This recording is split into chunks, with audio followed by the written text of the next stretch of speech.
动物的奇葩交配方式，繁殖全靠暴力输出，竟然还进化出了螺旋形生殖器。人类一向喜欢观察动物的各种行为，而鸭子这种美味，你不要过来！啊，不是可爱的动物，自然也在科研的范围。在顶级的鸟类学期刊上，就有科学家发表过一篇研究鸭子的文章，大致内容就是描述鸭子不为人知的行为，比如雄鸭普遍存在强行与雌鸭交配的现象，究竟咋回事呢？我们知道春天是动物们躁动的季节，鸭子自然也不例外。雄性鸭子会抓住春天的尾巴，拖着自己肥满的身体，早早来到水面上。你以为它们是来晒太阳的？不，它们其实是在等待姗姗而来的雌性鸭子。毕竟女士都需要被等待。跟你一样，公鸭们想找对象，就必须费心思捯饬好自己，才能吸引异性的目光。不过，要是等到开春了才开始行动，那黄花菜都凉了。所以很多公鸭在越冬的时候就开始换上艳丽的羽毛，比如绿头鸭，跟平时那暗淡模样简直判若两鸭。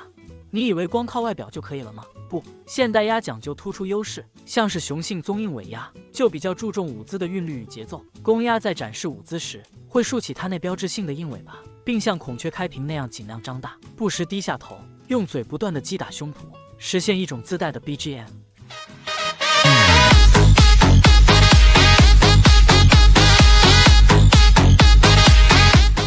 然后招揽雌性鸭子为自己工作。当然了，优秀的公鸭子总会得到众多母鸭子的青睐，夜夜笙歌，而剩下的公鸭子就只能沦为光棍。这个时候就会诞生出一批欲求不满的公鸭，那么这些丑老鸭们就会在不经过母鸭子同意的情况下强行搞事情。公鸭子有多暴力？母鸭为此进化出螺旋形生殖器，究竟咋回事？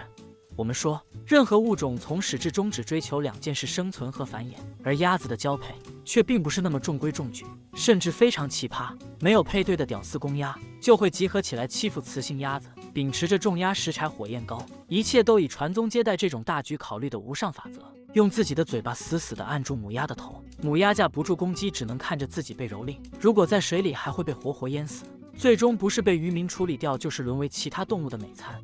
他们对母鸭子的所作所为可以用一句话来概述：伤害很大，侮辱极高。因此，雌性鸭子面对这种情况也没有坐以待毙，它们进化出了完美应对策略，也就是更为复杂的顺时针螺旋，来阻挡雄性的逆时针的作案工具。只要不经过母鸭子的同意就搞事情的情况下，就会被锁死，这也大大降低受孕的几率。所以说，如果雌鸭不合作的话，强迫它交配的雄鸭会很难的融入并使它怀上娃。也因此，有的公鸭在得不到解决，就会对同性惺惺相惜。因此，在鸭子种群中，它们的同性倾向也是相当高的。可以说，鸭子的繁殖在动物界可以称得上是别致的了。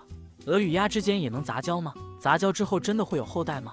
大鹅的祖上都是野雁，因此刻在基因中的野性并没有消失。一旦有人非法入侵了它的领地，或者是试图挑衅它们，就会接受大鹅的制裁。而它们大概在6000多年前被先祖人类驯化，自此被封印了不羁向往自由的灵魂，从此安分守己，成为家禽队伍中的一员。而相较于鹅的凶悍，鸭子就要显得乖顺很多。虽然鸭子和大鹅之间的性格不太合适，但却同属于雁形目。人们认为家鸭的起源应该与绿头鸭有关，本身也是一种上天的动物，结果在几千年前被古人捕获驯化后，就失去放荡不羁、爱自由的飞行能力，从此只能在水上称王称霸。所以也是有杂交的可能的，比如现实中鸭子和大鹅它们所产生的新生物被称为吞。杂交鹅和鸭的体型、颈部、腿和鹅都非常的相似，但脑袋和鸭的相似，不过脑袋没有鼓包，声音则是和鸭子的一样粗，而它的肉口感接近鸭子，常用来炖汤或做腊肉。不过这种吞的动物还是有基因缺陷的，就是无法一直延续子孙后代。综上所述，动物界真的会出现各种奇葩的交配行为，我们看到只觉得有趣，但往深了想，却发现这其中暗藏很多智慧。好了，今天的视频到这里就结束了。如果喜欢本期视频的话，点赞3连。对此大家有什么看法呢？欢迎积极留言评论。